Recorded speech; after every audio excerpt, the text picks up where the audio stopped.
Hello students, आपने work power energy के सारे टॉपिक्स पढ़ लिए।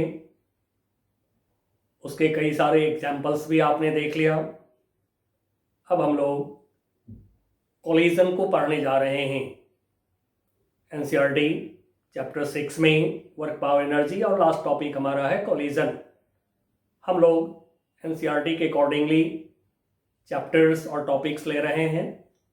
कोलिजन करने के बाद फिर हम लोग पहले एनसीईआरटी का न्यूमेरिकल करेंगे, उसके बाद जो बाकी बुक करते हैं उसको सॉल्व करेंगे। तो आइए बच्चों, लेते हैं हम लोग collision.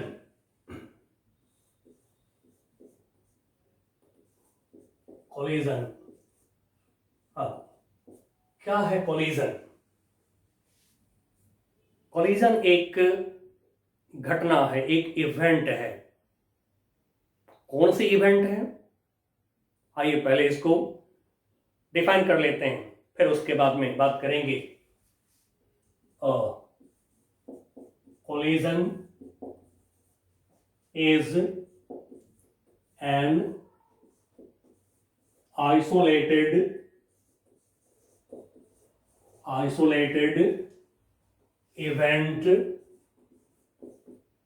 isolated event in which two or more bodies, collision में जो बॉडीज पार्टिसिपेट करते हैं हम उसको कोलाइडिंग बॉडीज कहते हैं। More bodies inside bracket colliding bodies exert relatively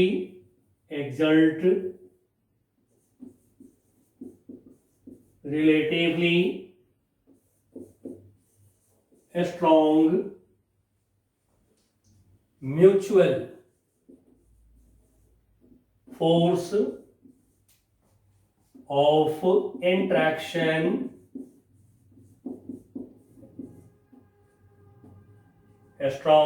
relatively strong mutual force of interaction on each other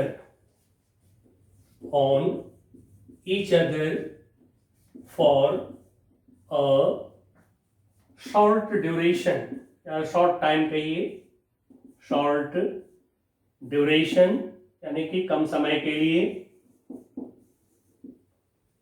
ये है बच्चों कोलिजन की एक्चुअल डेफिनेशन। और मैंने आपसे एक बात बोला है कि आप लोग अपनी एनसीईआरटी या फिर हैलिडे, रेसनिक एंड वॉकर की जो बुक है, जो एनसीईआरटी भी सजेस्ट करता है, एनसीईआरटी सेकंड पार्ट के पीछे देखिए, बुक के लिस्ट में आपको दिखेगा Halliday, Resnik and walker. In books से हम रेफरेंस ले रहे हैं, हम काम ले रहे हैं। कई सारे लोग और भी वीडियोस डाल रहे हैं, बट आप उसी बात को एक्सेप्ट करिए जो एनसीईआरटी में हो और एनसीईआरटी की जो रेफरेंस बुक हैं उसमें हो। इधर उधर की बातों को आप एक्सेप्ट नहीं करें, ये थोड़ी मेरी सलाह है आप लोगों से। आइए देखते हैं कोलिजन। अब ये रेफरेंस मैं वहीं से ले रहा हूं, हैलिडे, रेसनिक एंड वॉकर से ये रेफरेंस ले रहा हूं मैं। क्या collision is an isolated event. Collision जो है एक आइसोलेटेड इवेंट। आइसोलेटेड इवेंट मतलब, आइसोलेटेड का मतलब जानते हैं, अलग थलग, और इवेंट मतलब क्या होता है, घटना। ठीक है, तो आइसोलेटेड इवेंट है ये कोलिजन। इसमें कोई और भी तरह की कोई अदर ऑब्जेक्ट्स कोई इंटरफेयर नहीं करता है इसके अंदर। दो बॉडी यदि कोलाइड करते हैं तो उनके बीच, ओनली उन दोनों बॉडी के बीच एक फोर्स लगता है। कौन सा फोर्स लगता है? तो इस फोर्स को हम कहते हैं म्यूचुअल फोर्स ऑफ इंट्रैक्शन, या फिर इसको कहते हैं एक्शन रिएक्शन। ठीक है, तो ओनली इंटरनल फोर्सेस, दो ऑब्जेक्ट के बीचों बीच लगते हैं, जो दो ऑब्जेक्ट कोलाइड करते हैं, दो ऑब्जेक्ट के अंदर जहां कोलिजन होता है, यहां पे ओनली एक दूसरे पर वो फोर्स लगाते हैं, और ये फोर्स बहुत कम समय के लिए होता है। अब बच्चों, कोलिजन के 3 स्टेप्स होते हैं, 3 स्टेजेस होते हैं, 3 स्टेजेस कौन कौन से? ये है 3 stages of a collision, of a collision. 3 stage, कौन से 3 स्टेजेस हैं? नंबर 1, फर्स्ट स्टेज होता है बिफोर कोलिजन। सेकेंड स्टेज है during collision, during collision. And third stage है इसका आफ्टर कोलिजन, आफ्टर कोलिजन। तीनों स्टेज को आप पहचान लीजिए। बिफोर कोलिजन ऑब्जेक्ट्स अलग अलग होते हैं, वो आते हैं नजदीक, एक दूसरे से कोलाइड करते हैं। ड्यूरिंग कोलिजन एक दूसरे पर ऑब्जेक्ट फोर्स लगाते हैं, जो ऑब्जेक्ट कोलाइड करते हैं वो एक दूसरे पर फोर्स लगाते हैं। अब ये फोर्स जो है बड़ा होता है, कम समय के लिए काम करते हैं, और इस फोर्स को Newton's laws of motion F = m × a से आपको नहीं निकाल सकते हैं। तो फिर हम लोग यहां करते क्या है? कंजर्वेशन ऑफ लीनियर मोमेंटम को यूज कर लेते हैं। कंजर्वेशन ऑफ लीनियर मोमेंटम को यूज कैसे करते हैं? जैसा कि हम लोगों ने बात करा है पीछे, इंपल्स मोमेंटम पढ़े हैं, वहां करे हैं बात, फिर थोड़ा सा यहां भी करेंगे। अब after collision, after collision objects में, जो ऑब्जेक्ट कोलिजन किया है उनके पास में कुछ मोमेंटम होंगे, बिफोर कोलिजन भी मोमेंटम होंगे। तो बिफोर कोलिजन टोटल मोमेंटम, या कहिए before collision resultant linear momentum of objects equal to after collision resultant linear momentum of objects. इसको आप इक्वल करिए, क्योंकि कोलिजन में ओनली इंटरनल फोर्सेस होते हैं, एंड सो कोलिजन में हमेशा लीनियर मोमेंटम कंजर्वेशन लीजिए। आगे रोटेशनल मोशन पढ़िएगा, रोटेशनल मोशन में जाएंगे तो वहां एंगुलर मोमेंटम कंजर्वेशन भी लेंगे हम लोग। एंड सो अभी से एक बात को एकदम फिक्स करके रख लीजिए, कभी भी कोई प्रॉब्लम में कोलिजन यदि आपको मिल जाए तो फर्स्ट इक्वेशन आप कंजर्वेशन ऑफ मोमेंटम से बनाइए, फिर उसके बाद में और कोई इक्वेशन होगा जिसकी हम जानकारी लेंगे। चलिए तब हम आगे बढ़ते हैं। ये है 3 स्टेजेस। कोलिजन के टाइप्स हैं 2। कौन कौन से 2 टाइप्स हैं? ये है types of collision, types of collision. Number 1, 2 types of collision. Collision 2 types के होते हैं, 2 टाइप्स ऑफ कोलिजन्स। कोलिजन्स 2 तरह के कोलिजन्स हैं। कौन कौन से?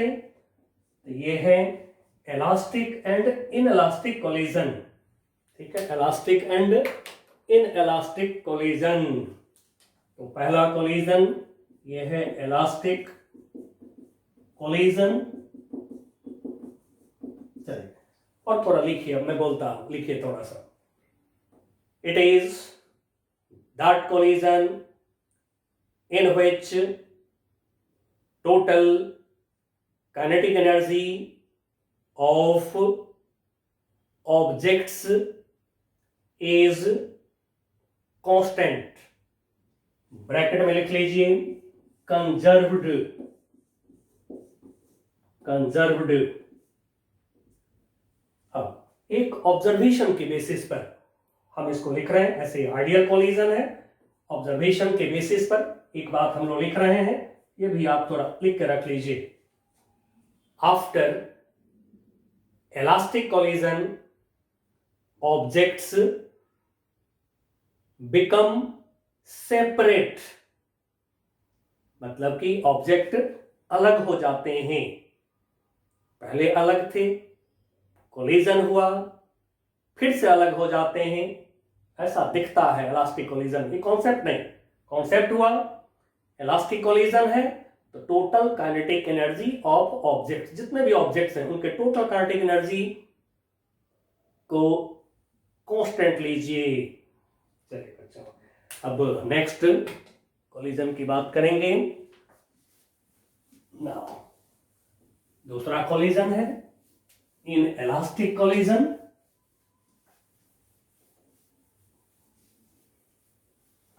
देखते हैं क्या है हमारा in elastic collision.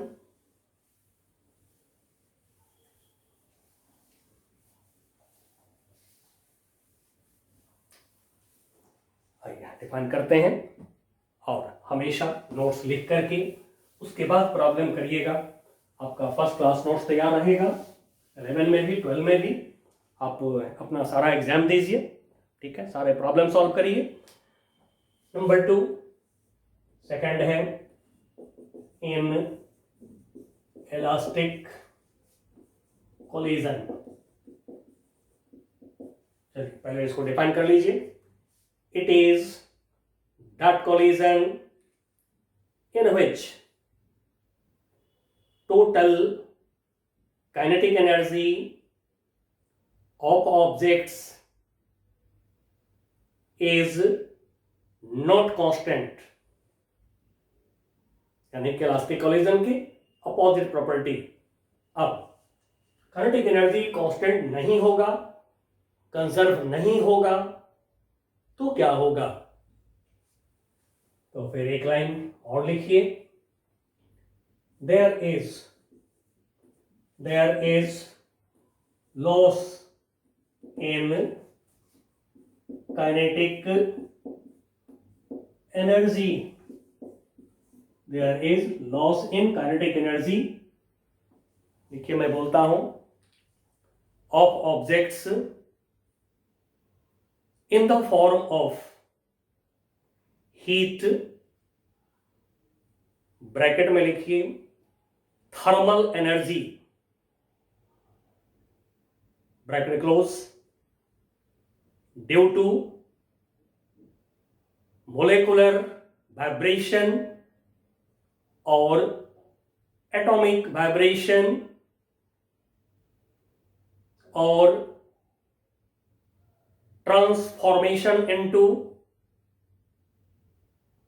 sound energy and also other energies। जब कोलिजन होता है इन इलास्टिक, तो वहां पे जो मोलेकुलर वाइब्रेशन होते हैं, जो टकराते हैं बॉडी, तो वहां पर कुछ इंटरमोलेकुलर फोर्सेस से कुछ वर्क होते हैं, इंटरमोलेकुलर फोर्सेस से वर्क होते हैं। कैसे? इन मोलेकुलर वाइब्रेशन या फिर इन एटॉमिक वाइब्रेशन हो गया, इसमें कुछ हीट डेवलप हो जाते हैं। जैसा कि आपको पता है, मोलेकुलर वाइब्रेशन एटॉमिक वाइब्रेशन से हीट डेवलप करते हैं। साथ में कुछ साउंड भी पैदा होता है, जैसे टकराता है तो आवाज होता है, टकराक से आवाज होता है टकराने की, कुछ साउंड में कन्वर्ट हो गया। कुछ वहां पर आपस में फ्रिक्शन वगैरह होने से कुछ अदर फॉर्म ऑफ एनर्जी भी हो सकता है। ये है कोलिजन में, इन इलास्टिक कोलिजन में एनर्जी का लॉस होता है। अब एक बात को आप लिख करके रख लीजिए, in all types of collisions linear momentum of objects is conserved, bracket में लिख के रख लीजिए, use law of conservation of linear momentum in a collision। चलिए, तो ये कॉन्सेप्ट ले लिया हमने और अब आगे बढ़ते हैं। और सबसे पहले हम लोग अब ले रहे हैं head on elastic collision, one dimensional elastic collision. One line के अलोंग कोलिजन को कहते हैं head on collision, one line के अलोंग, यानी कि वन डायमेंशनल कोलिजन। पहले हम लोग लेंगे इलास्टिक कोलिजन। तो चलिए नेक्स्ट टॉपिक हम ले रहे हैं head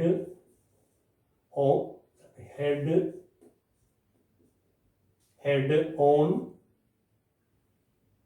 elastic collision, head on elastic collision, या फिर इसके बदले में लिख लीजिए one dimensional collision, one dimensional, one line के अलाउंग वन डायमेंशनल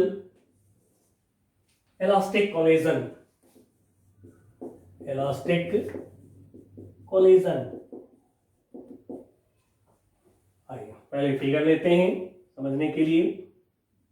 ओरिजिन लिया, एक्स एक्सिस। अब एक ऑब्जेक्ट है, मास इसका है m1, इनिशियल वेलोसिटी इसका u1। अब ये जो ऑब्जेक्ट है मास m1 का, u1 वेलोसिटी वाला, ये ऑब्जेक्ट आगे चलते हुए कोई दूसरा ऑब्जेक्ट इसके सामने है, मान लीजिए इसका मास है m2, इसकी इनिशियल वेलोसिटी u2, और आगे पढ़ेंगे हम लोग centre of mass. Centre of mass थोड़ा सा आइडिया हम लोगों ने पहले भी ले लिया है कि यूनिफॉर्म बॉडी में मिडिल में होते हैं सेंटर ऑफ मास। तो सेंटर ऑफ मास को हम लोग रख रहे हैं एक्स एक्सिस पर, ठीक है, यानी m1 mass centre of mass पे, m2 mass centre of mass पे कंसंट्रेट सपोज किया जा सकता है। तो अब ये before collision, this is before collision, before collision. अब देखिए दोनों बॉडी आया टच में, ठीक है, ये आया दोनों बॉडी टच में। अब ये जो टच में आया तो ये है ड्यूरिंग कोलिजन, ये हो गया ड्यूरिंग कोलिजन, कोलिजन। अब आफ्टर कोलिजन देखते हैं इस बॉडी की वेलोसिटी जिसका मास है m1, चलिए यहां भी लिख लेते हैं मास m1, मास m2, जिसकी वेलोसिटी जिसका मास m1, इसकी velocity after collision v1, and जिसका मास है m2, इसकी वेलोसिटी आफ्टर कोलिजन इसकी वेलोसिटी है v2, वेलोसिटी m2 की after collision. This is after collision. ये है one dimensional collision, centre of mass one line के अलाउंग, आगे पढ़ेंगे ही सेंटर ऑफ मास, थोड़ी सी इसका आइडिया लेते चलें। अब हमें करना क्या है, हमें इसमें v1 और v2 निकालना है, हमारा टारगेट है v1 v2 निकालना। तो चलिए पहले लिखिए, let two objects of masses m1 and m2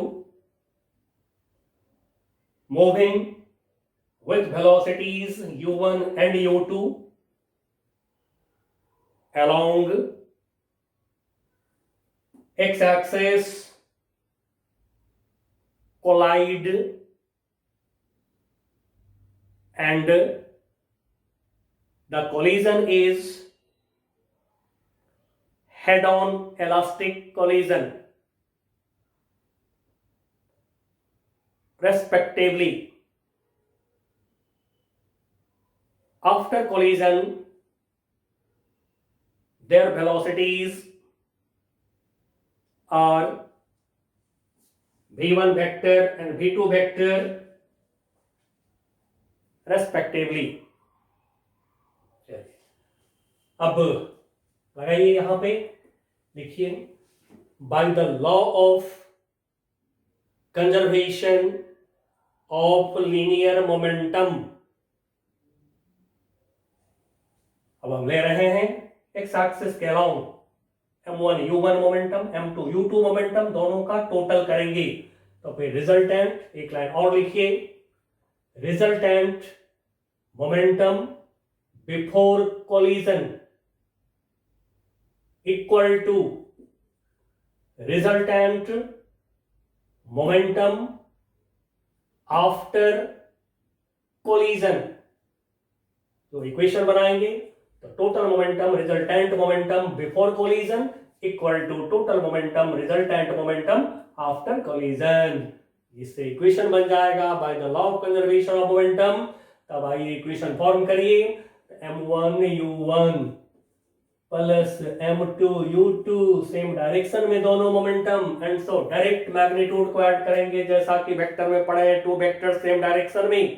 तो क्या करते हैं, एक वेक्टर के मैग्नीट्यूड प्लस दूसरे वेक्टर के मैग्नीट्यूड रिजल्टेंट का मैग्नीट्यूड होता है। तो इन दोनों का रिजल्टेंट हमने लिया, रिजल्टेंट का मैग्नीट्यूड लिया दोनों मोमेंटम का। अब आफ्टर कोलिजन m1v1 एक की मोमेंटम का मैग्नीट्यूड प्लस m2v2 दूसरे के मोमेंटम का मैग्नीट्यूड, इक्वेशन नंबर 1। और बच्चों वेक्टर को हमेशा देखते रहिए, प्लेलिस्ट वेक्टर का आपके पास में अवेलेबल है, वहां से वेक्टर को रिवीजन करते रहिए, कैलकुलस वेक्टर रिवीजन करते रहिए। तो देखिए अब यहीं पर जब भी ये दोनों होता अपोजिट डायरेक्शन में तो हम क्या करते, जांच करते m1u1 m2u2 कौन बड़ा है कौन छोटा है, ठीक है। तो फिर बड़े मैग्नीट्यूड में से छोटे मैग्नीट्यूड को निकालेंगे हम, बड़े मैग्नीट्यूड में से छोटे मैग्नीट्यूड को माइनस करेंगे, ठीक है। जैसा याद होगा r equal to a minus B, बड़े में से छोटे वेक्टर के मैग्नीट्यूड माइनस करते हैं, ठीक है। ये होगा हमारा बिफोर कोलिजन। उसके बाद आफ्टर कोलिजन भी देख लेंगे कौन बड़ा है कौन छोटा है। यदि अपोजिट डायरेक्शन में है तो नहीं, सेम डायरेक्शन में है तो लाइक वेक्टर सेम डायरेक्शन में ये दोनों है तो फिर m1u1 plus m2u2, same direction में दोनों है m1v1 प्लस m2v2। इतना ध्यान रखना पड़ेगा। अब लेते हैं कंजर्वेशन ऑफ काइनेटिक एनर्जी। तो मेंशन करिए by the property of elastic collision, by the property of elastic collision total, लिख दीजिए total kinetic energy of objects is conserved. Now equation form करते हैं। तो बिफोर कोलिजन एक का kinetic energy half m1u1 square plus दूसरे का half m2u2 square. Now after collision kinetic energy दोनों का ड्यूरिंग कोलिजन हमें कुछ नहीं करना है, ये मैं आपको दिखा दिया हूं कि कोलिजन हुआ, ठीक है। इस समय फोर्स लगते हैं, इस समय जो फोर्स लगते हैं इंट्रैक्शन फोर्स लगते हैं। इंट्रैक्शन फोर्स हमें यदि कभी निकालना होगा तो यही मोमेंटम की हम मदद लेकर के निकालेंगे। चलिए तो आगे after collision total kinetic energy half m1v1 square plus half m2v2 square ले लिया, इक्वेशन नंबर 2। और बच्चों अब मैं आपको कंफर्म कर रहा हूं इलास्टिक कोलिजन है, दो ही इक्वेशन बनेंगे, टू अननोन आपसे मांगे जाएंगे, दोनों इक्वेशन लिख करके सॉल्व कर दीजिए। तो आगे सोल्यूशन की बारी है और कुछ नहीं है। सोल्यूशन तो आप कर ही सकते हैं, मैं बार बार बोलता हूं, आप सोल्यूशन कर सकते हैं। चलिए तब सोल्यूशन करने के लिए हम आगे बढ़ रहे हैं। तो पहले इक्वेशन 1 को रीअरेंज करते हैं। देखिए रीअरेंजिंग इक्वेशन 1, तो इसको रीअरेंज कर रहे हैं। m1 यहाँ मिस कर गया है, m1 वाला टर्म एक तरफ हम लाते हैं, ठीक है। यहाँ से m1 वाला टर्म लाते हैं एक तरफ, m1u1 m1v1 को लाया इधर माइनस m1v1, ठीक है। नाउ m2u2 राइट साइड ले गए, m2v2 माइनस m2u2। अब देखिए कि इसमें m1 कॉमन दिख रहा है, u1 minus v1 equal to m2 common दिख रहा है, v2 minus u2। Equation number 3 ले लें इसको, फिर इक्वेशन 2 को रीअरेंज करते हैं। इस इक्वेशन को रीअरेंज कर रहे हैं तो लिख दीजिए rearranging equation 2 half m1u1 square, half m1v1 square को लाया left hand side, half m1v1 square, half m2u2 square को ले गए right side, half m2v2 square, half m2v2 square minus half m2 u2 square. फिर इसमें से कॉमन निकालते हैं, जैसा कि देख रहे हैं हाफ m1 कॉमन है, u1 square minus v1 square equal to right side half m2 common है, यहां से आ गया v2 square minus u2 square. अब जैसा कि देख रहे हैं हाफ से हाफ इधर कैंसिल होगा, नाउ m1, अब इसको फैक्टराइज कर देते हैं, a square minus B square का फॉर्म है, तो क्या होता है a plus B into A minus B, A square minus B square equal to factorise करते हैं तो a plus B into A minus B, तो फिर ये हो गया हमारा u1 plus v1 into u1 minus v1 equal to, ठीक है, 2 से 2 हाफ से हाफ कैंसिल कर दिया हम लोगों ने, इधर फिर m2, फिर वही सेम फॉर्म है ए स्क्वायर माइनस बी स्क्वायर जैसा फॉर्म है ये, ठीक है, v2 square minus u2 square, तो v2 plus u2 into v2 minus u2 factorise कर दिया इसको हमने। अब इक्वेशन 3 से इक्वेशन 4 को डिवाइड कर दीजिए, ठीक है, इक्वेशन 4 डिवाइडेड बाय इक्वेशन 3। अब देखिए बच्चों क्या होगा, 3 से 4 को डिवाइड कर रहे हैं, m1 से m1 कैंसिल, ठीक है, u1 माइनस v1 कैंसिल, बचेगा लेफ्ट हैंड साइड में कितना u1 plus v1, right side में देखिए फिर m2 से m2 cancel, v2 minus u2 cancel, v2 plus u2।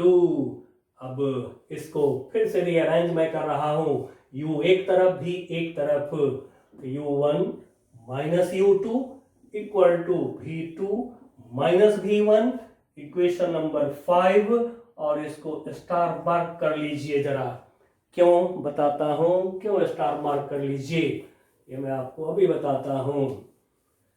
चलिए अब इस तरह से हम लोगों ने इक्वेशन फॉर्म क्या 5, अब इक्वेशन 1 और इक्वेशन 5 इन दोनों को सॉल्व करेंगे हम, सॉल्व करके v1 v2 निकालना, आफ्टर कोलिजन फाइनल वेलोसिटीज निकालना हमारा टारगेट है, ठीक है। तो फिर अब इन दोनों को सॉल्व करते हैं।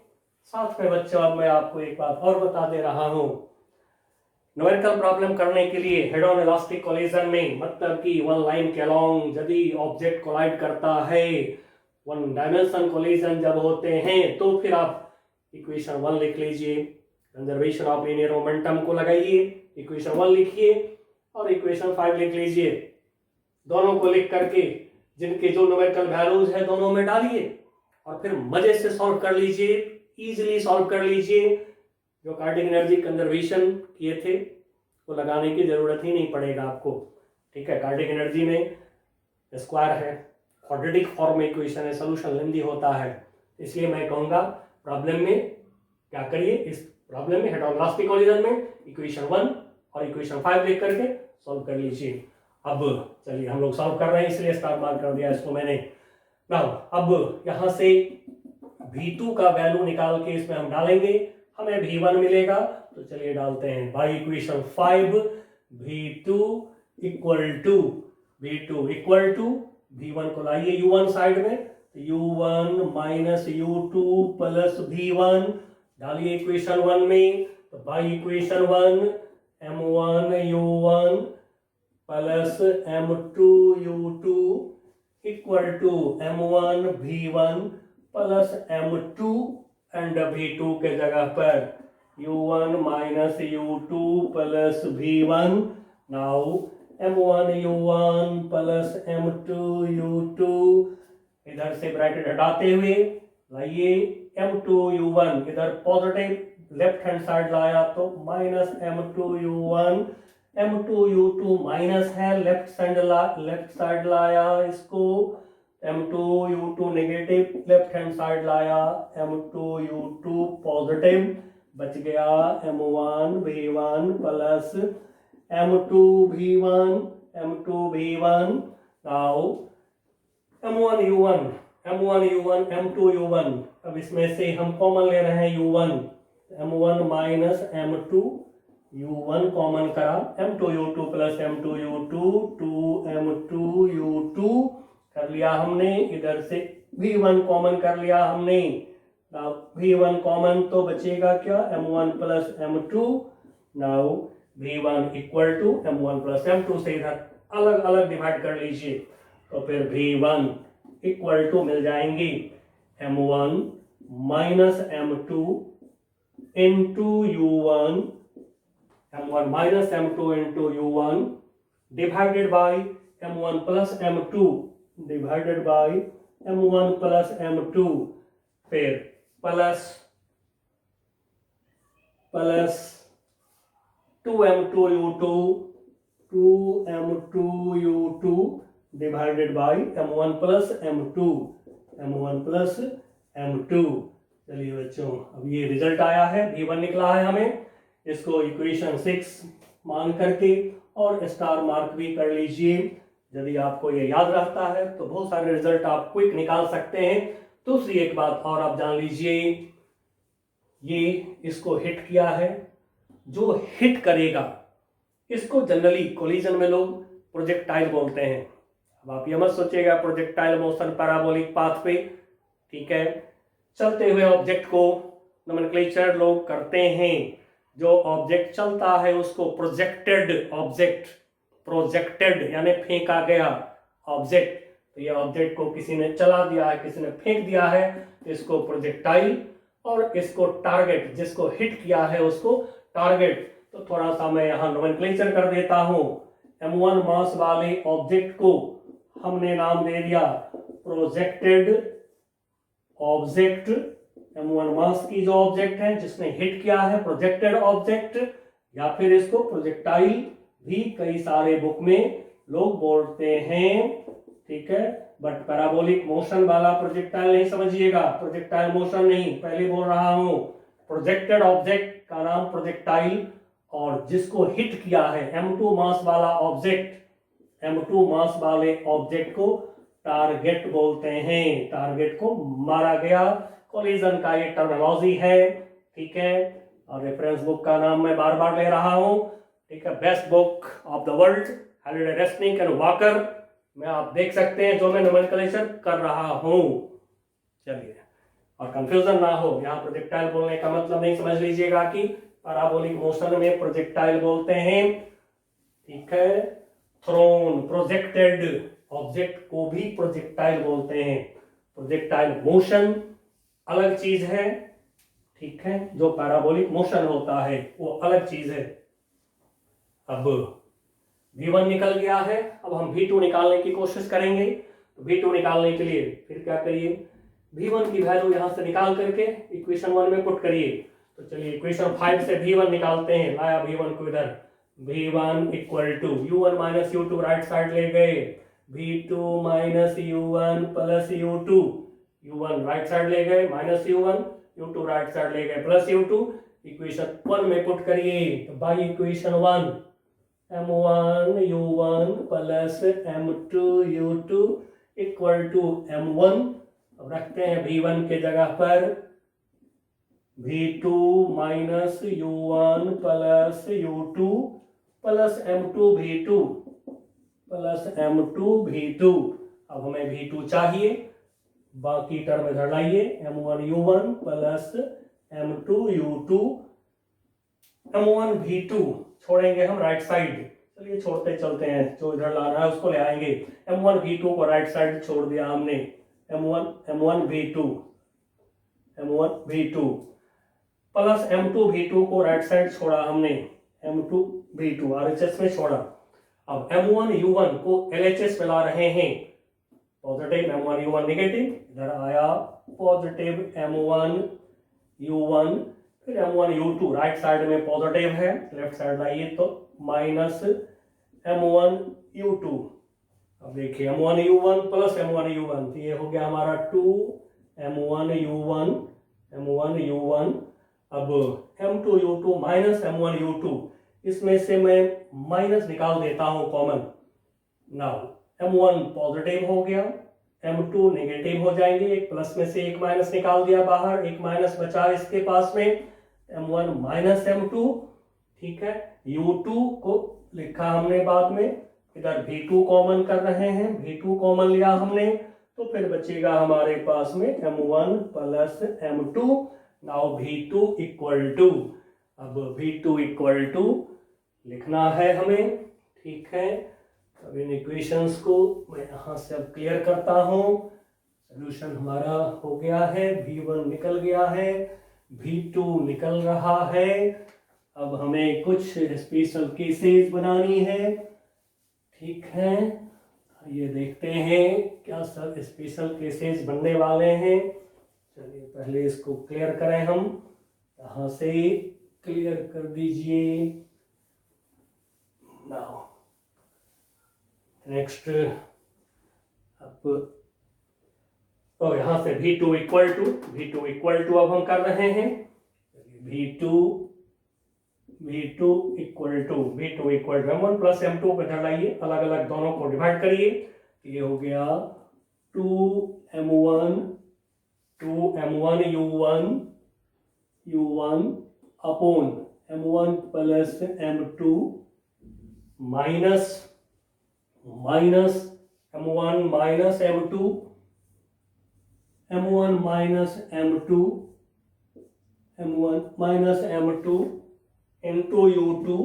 इंटू u2, ठीक है, into u2 upon m1 plus m2 equation number 7।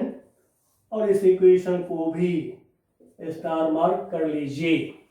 चलिए अब ये जो 6 और 7 नंबर इक्वेशन निकाले हैं हम लोग, अब इन इक्वेशन पर थोड़ी सी स्पेशल केसेस बनाते हैं। आइए क्या सब,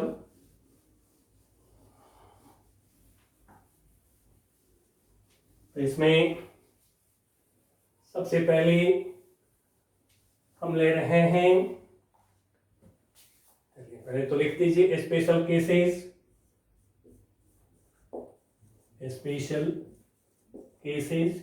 यानी conditions, special cases. Number 1 first, m1 equal to m2, number 1 condition, number 1 case, if m1 equal to m2, लेकर देखें। पहले v1 में आइए, m1 इक्वल टू m2 होगा तो ये क्या हो जाएगा 0, ठीक है, तो ये तो 0 हो गया। तो by equation 6 v1 equal to 0। अब आइए 2 m2 के जगह पर मैं m1 लिख दे रहा हूं, यहां भी m1 लिख लेंगे, तो 2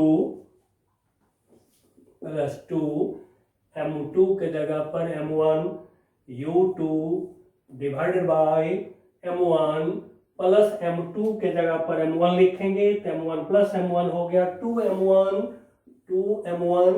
अब देखिए 2m1 ऊपर नीचे cancel, and so v1 equal to हो गया u2।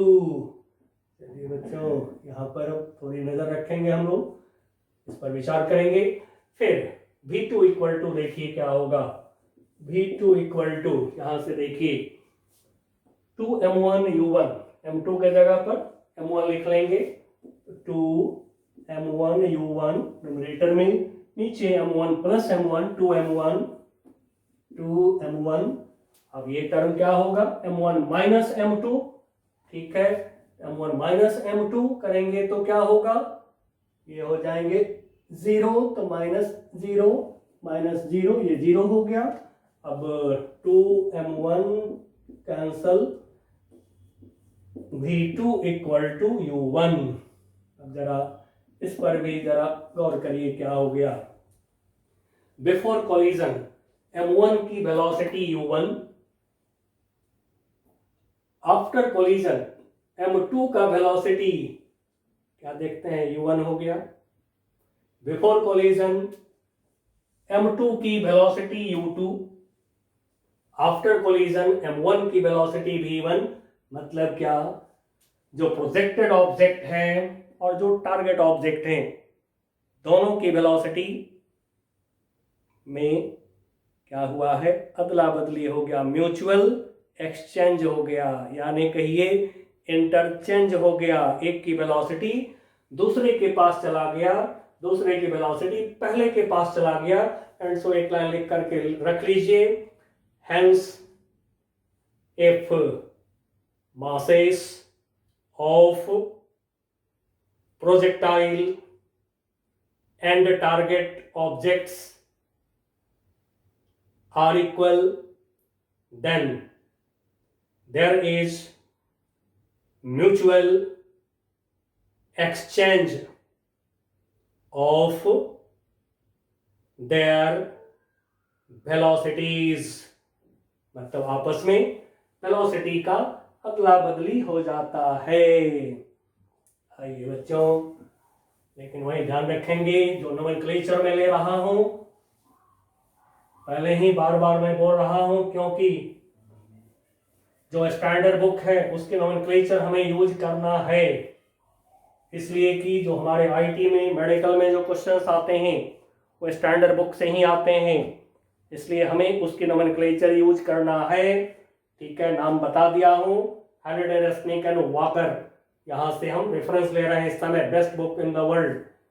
Now case second, number 2, second case में आइए, यदि जो प्रोजेक्टाइल है इसकी मास बहुत बड़ा हो गया, इससे टारगेट जो है उससे बहुत बड़ा हो गया, ठीक है, जैसे मान लीजिए फॉर एग्जांपल एक ट्रक है और वो जा करके हिट कर दिया एक साइकिल वाले को, जिसको हिट किया मास बहुत कम है, जिसने हिट किया उसका मास बहुत ज्यादा है, ठीक है, जस्ट फॉर एग्जांपल यहाँ ये इलास्टिक कोलिजन नहीं है, ये जस्ट एक मास को बताने के लिए मैंने ये एग्जांपल लिया है।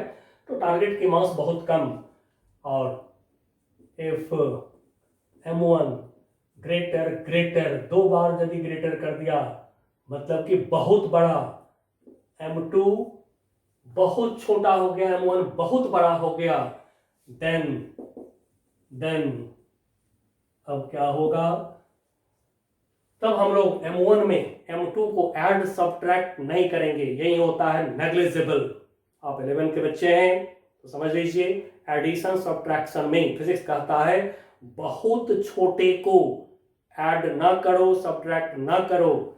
आइए सबसे पहले v1 पे गौर करते हैं, ठीक है, तो m1 में m2 को हम माइनस नहीं करेंगे, तो फिर m1 u1 v1 equal to m1 u1, नीचे जो है m1 में m2 को हम ऐड नहीं करेंगे, m2 को हम ऐड नहीं करेंगे, m2 बहुत छोटा है, m1, अब देखिए m1 कैंसिल हो गया, u1 मतलब क्या, जिस स्पीड से प्रोजेक्टाइल यानी कि ये जो प्रोजेक्टेड बॉडी है जिस स्पीड से हिट किया है टारगेट को आफ्टर कोलिजन, वही वेलोसिटी आप देख रहे हैं। अब यहां से फिल करिए, अब मैंने इसकी चर्चा नहीं किया था, फिल कर लीजिए, m1 बहुत बड़ा है, बहुत बड़ा से यदि डिवाइड करेंगे, m2 बहुत छोटा है, बहुत बड़ा से यदि डिवाइड करेंगे तो रेशियो क्या होगा, 0। बहुत बड़ा से डिवाइड करने पर ये टर्म हो जाएगा नेग्लिजिबल, मतलब कि इसके रेस्पेक्ट में ये 0, इसलिए इसको फेंक दिया। अगेन v2 देखिए क्या होगा, अब v2 इक्वल टू, अब यहां से फिर m1 बहुत बड़ा है हमारा, m1 वाला टर्म हम रखेंगे, तो 2m1 u1 upon m1 plus m2 को ऐड नहीं करेंगे, m2 को फेंकेंगे, बहुत छोटा है इसलिए फेंक देंगे, तो नीचे हो गया कितना m1, अब देखिए इसमें m1 माइनस m2, ठीक है, अब m1 जो है ये तो बहुत बड़ा है, m2 को इसमें माइनस नहीं करेंगे, नीचे m1 प्लस m2, m1 में m2 को प्लस नहीं करेंगे, तो फिर m1 by m1 u2 by m1, तो क्या मिल रहा है हमें, m1 cancel, now this is equal to 2u1 v2 equal to 2u1 minus u2। जरा इस पर गौर कर लीजिए एक बार। जो फर्स्ट की वेलोसिटी है बिफोर कोलिजन जितना है, आफ्टर कोलिजन भी उतना ही रह गया फर्स्ट की वेलोसिटी, यानी कि प्रोजेक्टाइल की वेलोसिटी। कब? जब प्रोजेक्टाइल जो है मासिव है, ज्यादा मास वाला है, उस समय जो प्रोजेक्टाइल है, प्रोजेक्टेड बॉडी है, प्रोजेक्टेड ऑब्जेक्ट है, उसकी वेलोसिटी का मैग्नीट्यूड सेम रह जाते हैं हेड ऑन इलास्टिक कोलिजन में। वहीं पर दूसरे ऑब्जेक्ट का देखिए क्या हो गया है, 2u1 माइनस u2। ठीक है। अब यदि सेकंड ऑब्जेक्ट आपका इनिशियली रेस्ट में हो तब क्या होगा? यदि सेकंड ऑब्जेक्ट इनिशियली रेस्ट में हो गया, u2 को यदि 0 ले लें तो देखिए v2 कितना होगा, 2u1। मतलब क्या? जो छोटा ऑब्जेक्ट है, टारगेट है, वो पहले बॉडी के स्पीड के डबल स्पीड से वो भागेगा। ठीक है। जो पहला बॉडी है जिसकी स्पीड u1 है, यदि ये u2 0 ले लें हम, यानी कि इनिशियली यदि टारगेट रेस्ट में हो और इधर से हिट करा, m1 ने हिट करा, तो फिर इस कंडीशन में क्या होगा कि जो प्रोजेक्टाइल की जो वेलोसिटी है, प्रोजेक्टेड ऑब्जेक्ट की जो वेलोसिटी है u1, 2u1 मिलेंगे हमें। मतलब कि जो सेकंड बॉडी की वेलोसिटी है प्रोजेक्टेड बॉडी के इनिशियल वेलोसिटी का डबल हो जाएगा।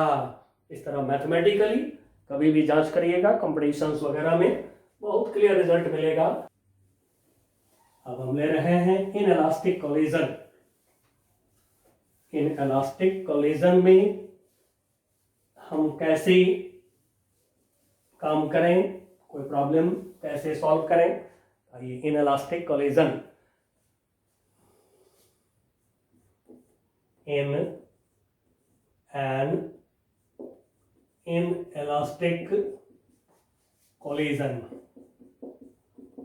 एक इनइलास्टिक कोलिजन में जैसे पहले हम ले रहे हैं 1D कोलिजन, एक एक्सिस के अलोंग ओरिजिन, एक ऑब्जेक्ट चला, मास इसका m1, अब इसकी जो इनिशियल वेलोसिटी है u1, इसके आगे कोई दूसरी ऑब्जेक्ट है, मास इसका m2, इसकी इनिशियल वेलोसिटी u2, फिर इन दोनों में कोलिजन हुआ, बिफोर कोलिजन और आफ्टर कोलिजन। आफ्टर कोलिजन दोनों ऑब्जेक्ट अलग भी हो सकता है और आपस में जो है कपल भी हो सकते हैं, स्टिक भी हो सकते हैं, दोनों पॉसिबिलिटी होता है इलास्टिक कोलिजन में। अब यहां से आगे बढ़ा, इसकी वेलोसिटी v1,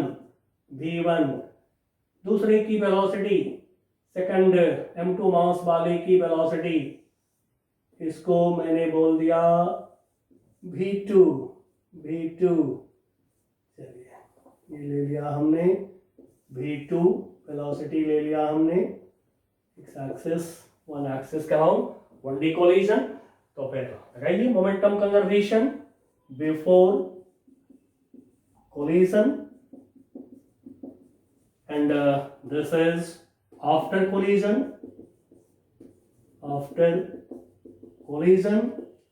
now लगाइए, by the law of conservation of linear momentum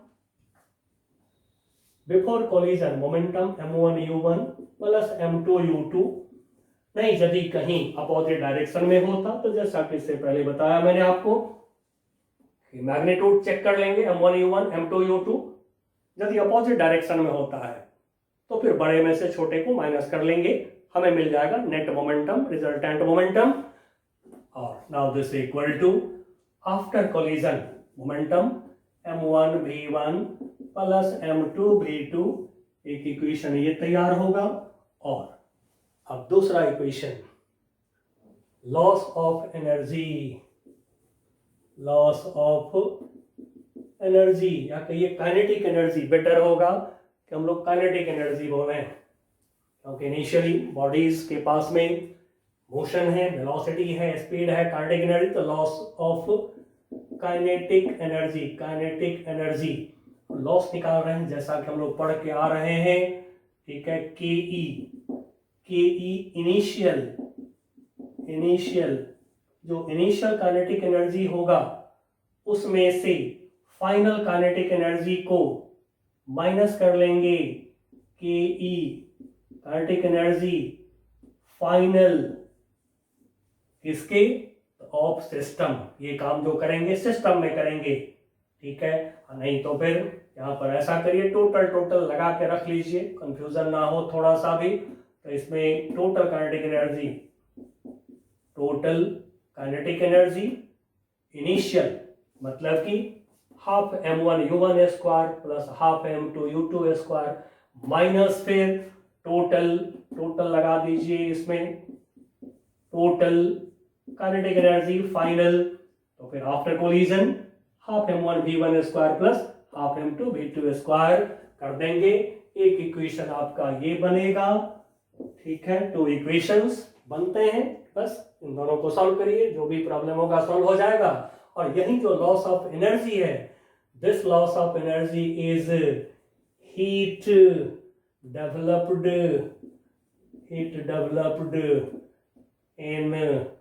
इन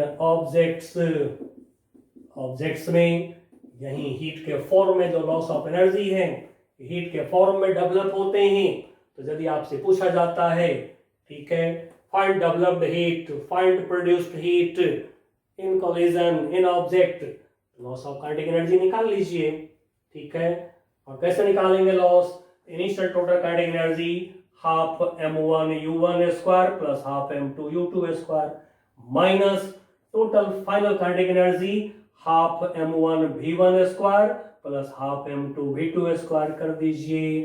अब बच्चों यहीं पर मैं आपको एक नया टर्म अब बताने जा रहा हूं, या फिर एक बात और कर लें पहले, फिर नया टर्म की बात करेंगे। यदि ऑब्जेक्ट स्टिक हो गया तो क्या होगा? इन perfectly in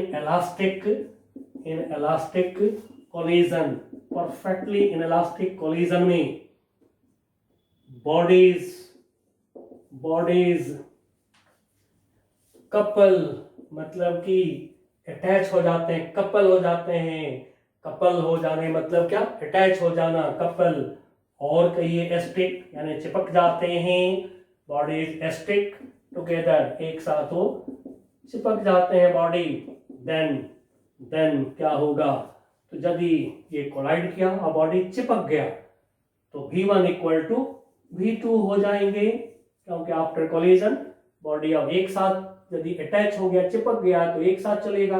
v1 equal to v2 हो जाएंगे। तब मोमेंटम कंजर्वेशन जब आप लगाएंगे by the law of conservation of momentum before collision m1 u1 plus m2 u2 net momentum of two objects before collision equal to after collision अब होगा m1 v1,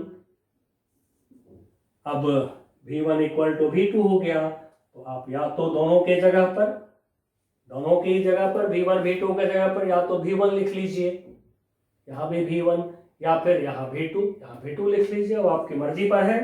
plus m2 v1, अब देखिए यहाँ से हमें v1 निकल जाएंगे, ठीक है। तो फिर ये हो गया m1 u1 plus m2 u2 equal to m1 plus m2, ठीक है। अब यदि मान लीजिए कि v1 इक्वल टू v2 जने इसको v यदि हम सपोज कर लें, मान लीजिए इसको v सपोज कर दिया हमने, तो फिर आप यहाँ पर v लिख सकते हैं। तो चलिए मैं अब दोनों की जगह पर v लिख दे रहा हूँ, ठीक है। v1 v2 दोनों इक्वल है, इसको v सपोज कर दिया, तो ये v सपोज कर दिया, तो देखिए यहाँ से निकल गया v equal to m1 u1 plus m2 u2 divided by m1 plus m2। और यदि हमें निकालना है लॉस इन काइनेटिक एनर्जी, तो इस समय लॉस इन काइनेटिक एनर्जी कितना होगा? आइए मैं इसको निकाल देता हूं, ताकि आपको कभी यदि परफेक्ट इलास्टिक कोलिजन पे काम करना हो तो बिल्कुल हेजिटेट नहीं करेंगे। बहुत इजी है कोलिजन का काम करना, ठीक। आगे और सेंटर ऑफ मास में पढ़ाऊंगा तो और इजी हो जाएगा। चलिए तब नाउ यहाँ से लॉस इन काइनेटिक एनर्जी इस प्रोसेस परफेक्ट इलास्टिक कोलिजन में देख रहे हैं। तो लॉस इन काइनेटिक एनर्जी या फिर हीट डेवलप्ड, ठीक है ना, या कहे कि कितना हीट हुआ, heat developed in bodies, bodies में कितना हीट डेवलप हुआ, इक्वल टू हम लेंगे half m1u1 square plus half m2u2 square. Initial total kinetic energy ले लिया हमने, ठीक है, और after collision kinetic energy minus करेंगे, लॉस निकाल रहे हैं, ये हो गया हाफ एक बॉडी का, एक बॉडी m1 मास वाले की स्पीड भी, m2 मास वाले का भी स्पीड भी, तो फिर half m1 v square plus half m2 v square, अब आप यहां से v स्क्वायर कॉमन ले लीजिए, ठीक है, माइनस करिए, हीट निकल जाएंगे या फिर लॉस इन काइनेटिक एनर्जी निकल जाएंगे। अब जो मैं नया टर्म की बात कर रहा था, न्यूटन ने कोलिजन में एक टर्म डिफाइन किया था, डायमेंशनलेस टर्म न्यूटन ने जो डिफाइन किया था, इसका नाम है कोएफिशिएंट ऑफ रेस्टिट्यूशन, ठीक है ना, कोएफिशिएंट ऑफ रेस्टिट्यूशन इसको कहते हैं। अब इसकी मदद से प्रॉब्लम करना तो बहुत बहुत आसान हो जाता है, कोलिजन की प्रॉब्लम कोएफिशिएंट ऑफ रेस्टिट्यूशन की मदद लेके यदि करिएगा तो बहुत आसान फील होगा, ठीक है, वो मैं दिखा देता हूं क्या है कोएफिशिएंट ऑफ रेस्टिट्यूशन। लीजिए टर्म कोएफिशिएंट ऑफ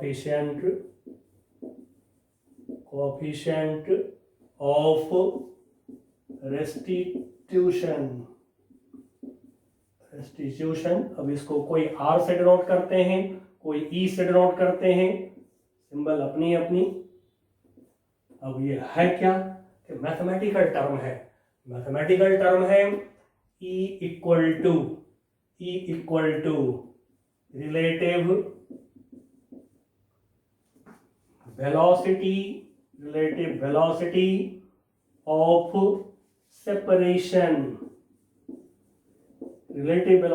सेपरेशन, लेकिन इसका मॉडुलस अपॉन यानी मैग्नीट्यूड, वेक्टर नहीं magnitude, relative velocity of separation का मैग्नीट्यूड अपॉन फिर relative velocity of approach.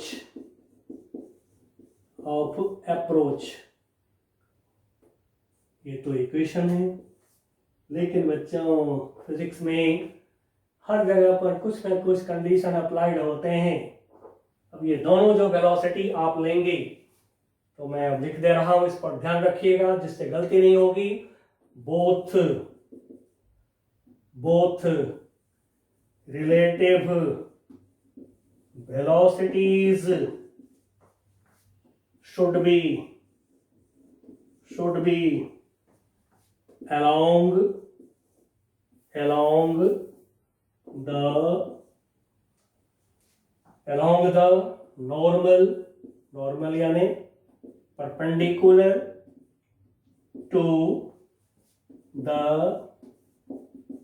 striking surface, मतलब चलिए जो हम लोगों ने फर्स्ट लिया था इलास्टिक कोलिजन, जरा उसकी फिगर पर गौर करिएगा, ठीक है, मैं भी अपने सामने कर लेता हूं फिगर। ये जो हम लोगों ने पढ़ा कि एक ऑब्जेक्ट मास इसका m1, इसकी वेलोसिटी u1, दूसरा ऑब्जेक्ट लिया, हेड ऑन इलास्टिक कोलिजन जो पढ़े हैं हम लोग, उसी का फिगर मैं ले रहा हूं, क्योंकि मेरे पास फिगर है नहीं और मुझे चाहिए।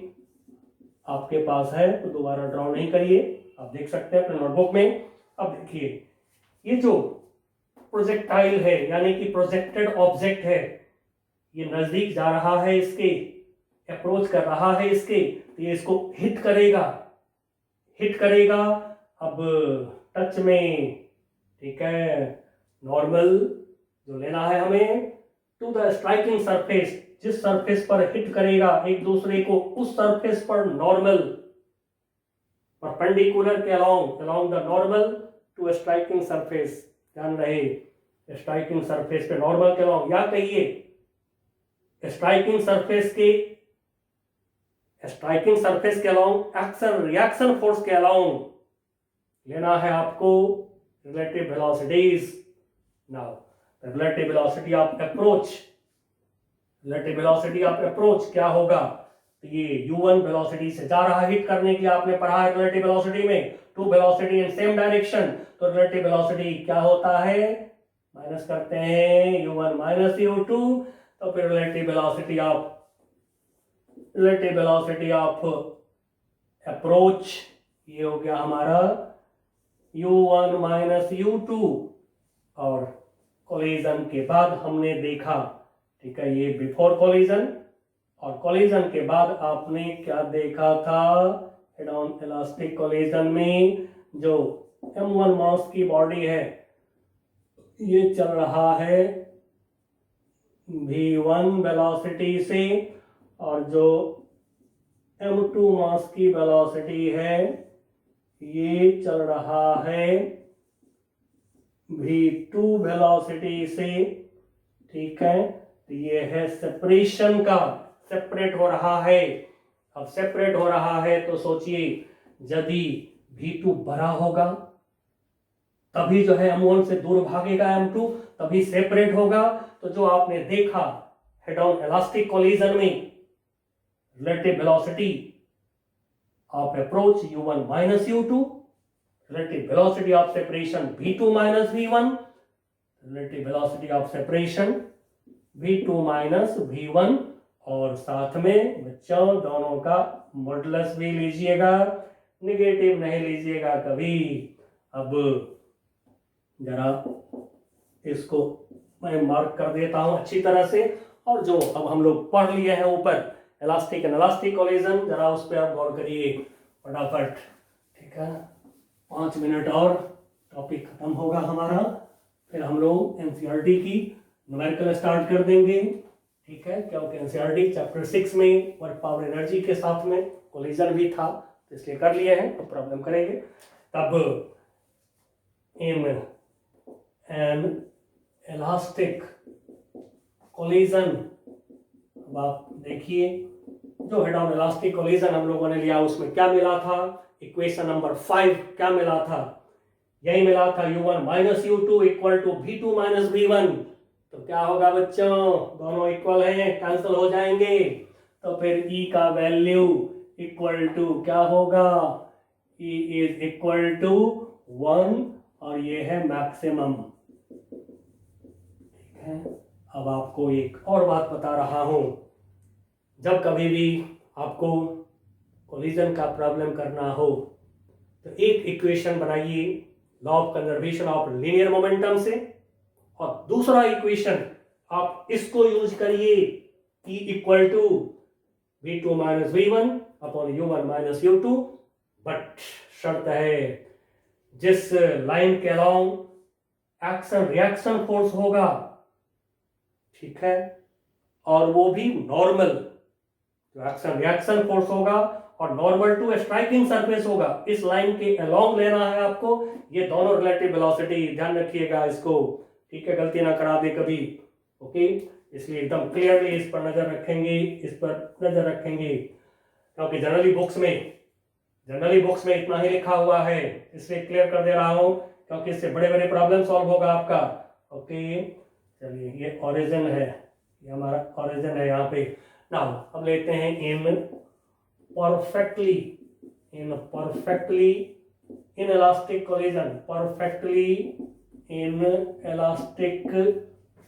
कोलिजन।